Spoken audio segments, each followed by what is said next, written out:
வருமானிப்போம். அன்பிற்குரியவர்களே,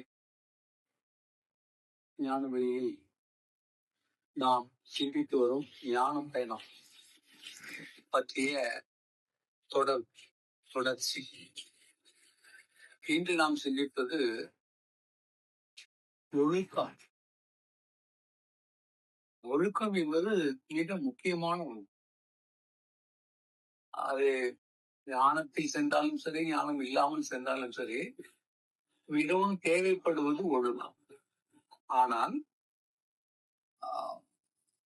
ஞானத்தில் செல்லாதவர்கள் அவ்வளவு ஒழுக்கமாக இருப்பார்கள் என்று சொல்வதற்கு இல்லை.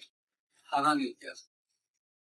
ஒழுக்கத்துக்குன்னு வந்துட்டாலே அவங்க ஞானத்துக்குள்ள வந்துட்டாங்கன்னு அர்த்தம். வாழ்க்கையே ஒரு ஒடுக்கமாக இருக்க வேண்டும் இல்லையா? ஒழுக்கம் என்பது இப்படித்தான் வாழ வேண்டும் என்று வரைமுறையோடு வாழ்வது. வரைமுறையற்ற வாழ்க்கை அது கர்ம வாழ்க்கை. அது எதுக்கும் அடங்காது. வரத பாத்துக்கலாம், எப்படியும் வாழ்ந்தான் ஆகணும், இதுதான் எனக்கு வாய்ப்பு, இதை விட்ட வேற எனக்கு கிடையாது, அப்படி ஒரு துணிவுக்கு வந்து விடுவார். என்னால பொறுத்திருக்க முடியாது. சில விஷயங்கள், சில காரியங்கள்ல பொறுத்திருந்து சாதிக்க வேண்டிய நிலைகள் வரும். அப்ப அங்க அந்த பொறுமை என்பது இருக்காது. என்ன நினைச்சிருவாங்க, நான் நினைச்சோம்னா அது நடக்கணும், எனக்கு வேண்டியது கிடைக்கணும், மற்றவர்களை விட நான் இப்படி இருக்கிறேனே, தனக்குத்தானே அலசி கொண்டு ஆலோசித்துக் கொண்டு மற்றவர்களை தனக்கு ஈடாக கம்பேரிசன் அதெல்லாம் வந்துடும். ஆனா ஒழுக்கம் என்று வருகிற பொழுது அது பொது விதி, காமன் ரூல். ஒழுக்கம் உங்களுக்கு மட்டும் அல்ல, மண் உயிர் அனைத்திற்கும் உரியது. அதாவது சரியா, இது ஒரு ஜாதிக்கோ, ஒரு மதத்திற்கோ, ஒரு நாட்டிற்கோ உரியதல்ல, மனிதத்திற்கு உரியது. ஒழுக்கம் விழுப்பம் தரலாம், ஒழுக்கம் உயிரினும் ஓம்பப்படும். வள்ளுவர் ஒழுக்கம் உயிரோடு மேலாக கொண்டாடப்பட வேண்டியது. அப்ப உயிரின் மேலான ஒன்று இந்த உலகத்துல கிடையாது.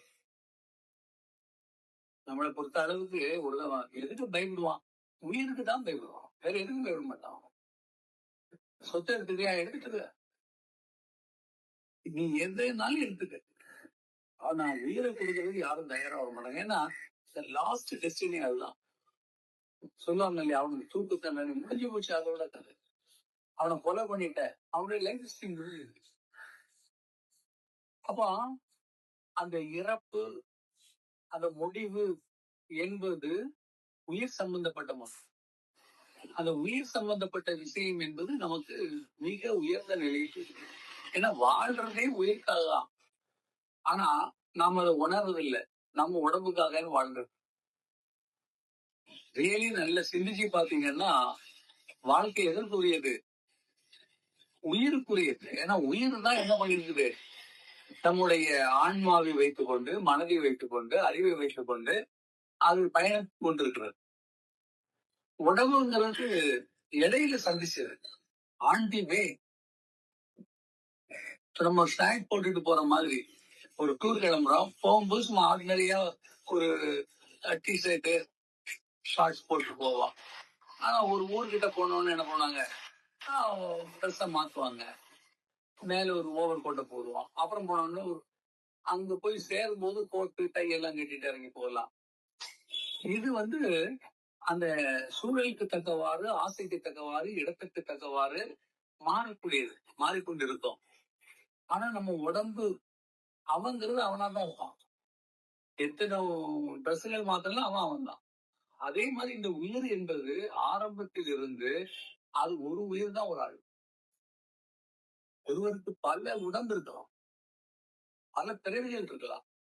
எந்த பிறவி என்றாலும் அத்தனை பிறவியிலும் உயிர் உயிர்ல மாற்றம் கிடையாது. அதனால சிந்திக்க, அதனாலதான் உயிரை எடுத்துருவேன்னு சொல்லும்போது பயப்படுவாங்க. உயிரை பற்றிய பயம், அச்சம் இருக்கு. ஏன்னா உயிர் தான் நம்முடைய வாழ்வியல் நிலை உயிர். ஆனா உடம்பை பத்தி உள்ள பயங்கள் இருக்கிறது, அது உயிர் பயத்துங்கிறது அவங்களுக்கு தெரியாமலேயே உடம்புல பயந்துட்டு இருப்பான். உயிரை இழந்தா உடம்பு போச்சு. நீங்க உடம்ப இழந்தாலும் உயிர் இருக்கும். அது நமக்கு தெரியாது. ஏன்னா அது எப்படி இருக்கும்? அருவமாக இருக்குது. நம்ம உருவத்தை பார்த்தே பழகினோம் அது. உருவம் தான் நமக்கு சாட்சி, சாமி. இல்லையா? இப்ப நம்ம பக்கத்திலேயே ஒரு ஆவி நிலையில ஒருவர் இருக்கிறாருன்னு வச்சுக்கலாம். நமக்கு தெரியாது. அவர் பேசுறது நமக்கு புரியாது. அதனால நம்ம அது இல்லைன்னு சொல்லுவோம். கடவுள் இல்லை, இறைவன் இல்லைங்கக்கூடிய வாதம் ஏன் வலுப்பெற்று இருக்குன்னு சொல்லியாச்சுன்னா, அருவ நிலைங்கிறது. உடனே சொல்லுவான், இருக்கிறாரா? என்கிட்ட கொண்டு காட்டு. வர சொல்லு, என்கிட்ட பேச சொல்லு. அப்ப என்ன பண்ண முடியும்? அருவத்தில் இருந்தால்தான் இந்த செயல்கள். இல்லையா? அருவத்தில் இருக்கக்கூடிய செயலை நீங்க உருவத்தில் இருக்கவனுக்கு எப்படி காட்டுறது? அப்ப இவன் நான் பார்க்கணும், என்கிட்ட அது பேசணும்னா அது உருவத்துக்கு மாறும். இவனுக்காக அது மாறுமா? இல்ல நம்ம சொன்னா அது மாறுமா? ஏன்னா அதை யாரும் ஆட்டி படைக்க முடியாது. மனிதர்களை வேணா மனிதர்கள் ஆட்டி படைக்கலாம். ஆனா இறையே இல்லையா? பிறப்புக்கும் இறப்பிற்கும் அப்பாற்பட்டது, அனாதியானது. அங்க யாரும் ஆள முடியாது. மனுஷனை ஆளலாம் சொல்லலாம். நான் யார் தெரியுமோ அப்படி இப்படிங்களா? ஒரு அரசன் கூப்பிட்டு அவனை பண்ணா அரசாச்சுவான். பெரிய பணக்காரனா கூட இருக்கலாம். ஆனா நாட்டு அரசன் அழைக்கின்ற பொழுது அங்க மண்டிட்டு தான் நிற்பான். இது உலக வழக்கு. ஆனா இறைநிலையை தொட முடியாது. ஏன்னா அதனுடைய ஆதியும் தெரியாது, அந்தமும் தெரியாது. இல்லையா? அப்போ நமக்கு உயிர் பயம் என்பது நம்மளை அறியாமலேயே ஒட்டி இருக்கும். ஆனா நம்ம அது தெரியாம உயிர் பயத்தை விட்டுட்டு உடம்ப பேசிட்டு இருக்கோம். என் உடம்புல கை வச்சிடாத, உடம்ப தொட்டேன்னா அப்படிதான் பேசுவாங்க. ஏன்னா இவங்களுக்கு தெரிஞ்சது உடம்புதான். இதுதான் பெருசுன்னு நினைப்பாங்க. கை போச்சு, கால் போச்சுன்னா அழுவாங்க. ஆனா உயிர் போச்சுன்னா உயிரை கொல்லவும் முடியாது. அடுத்த கட்டம் உயிரை யாராலும் அழிக்க முடியாது. உயிர் இருந்து கொண்டே இருக்கும். ஆனா நமக்கு எப்படி தெரியும்னா, உயிர் பயிற்சின்னு சொன்னா இந்த உடல் விழுந்து விட்டு, உடல் இயக்கமற்று விட்டு. அப்போ உடல் இயக்கத்திற்கு எது ஆதாரமாக இருக்கும்னா உயிர். உயிர் இல்லைன்னு உடம்பு இருக்காது. ஆனா உடம்பு இல்லைனாலும் உயிர் இருக்கும். இல்லையா? இந்த உடம்பு இல்லைன்னா இன்னொரு உடம்பு எடுக்கும். அந்த இடைப்பட்ட காலத்துல உயிர் இருந்துகிட்டு தான் இருக்கும். நம்ம சட்டையை மாத்துற மாதிரி. இப்ப நீங்க புடவை கொடுத்துருப்பீங்க. அப்ப அது ஒரு உருவம் இருக்கும். அதெல்லாம் புடவை மாத்திரம் சுடிதார் போட்டீங்கன்னு வைங்களேன். இடைப்பட்ட காலத்துல நீங்க இருந்துட்டு தான் இருப்பீங்க. சுடிதார் போட்டோம்னா அந்த உருவம் தனி. ஆனா ஆள் நீங்க தான். இல்லையா? அப்ப உயிர் என்பது ஒப்புமையற்றது. உயிர் தான் நமக்கு வாழ்வழிக்கிறது. எவ்வளவு காலம் இங்கே இருக்க வேண்டும் இந்த மண்ணில் என்று உயிருக்கு கட்டளையிடப்பட்டது. அந்த கட்டளை வரைதான் அந்த உயிர் இருக்கும். அப்ப அந்த உயிர் இருக்கும்போது நமக்கு கண்ணுக்கு இந்த உடம்ப காட்டிட்டு இருக்கும். உடம்ப கலத்தி விட்டுட்டு உயிர்னு சொன்னா உடம்பு கீழே விழுந்துரும். அடுத்தால கொண்டு எரிக்கணும் அல்லது புதைக்கணும். உயிர் பறந்துடும்.